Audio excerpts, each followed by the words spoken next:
2023. Expire ng road.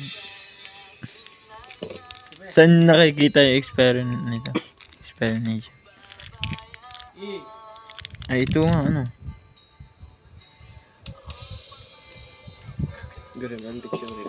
November 2023.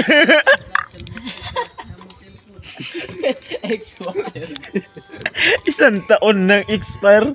Simula nung 2024 November. Isang taon, tapos 2025 na ngayon. Ang tagal. Yung asukal, expire na rin nung 2023. Anong taon yung nakalagay dyan? 2023? Oo, November 30. Years. Di pa expired. Yung asukal, 2 years din expire. Ang lupit eh. No? Sobrang lamig. Sa sobrang lamig. Tiniis na lang. Napakapi ng expired. Buti na lang itong hot sauce. Hindi pa. Yan na lang sa nagsabi Ito na lang yung pag-asa natin. Grabe.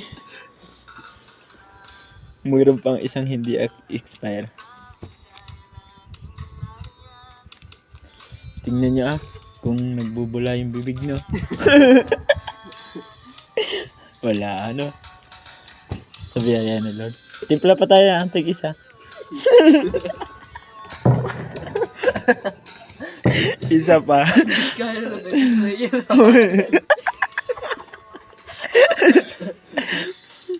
Sumuho ni Lord na lang.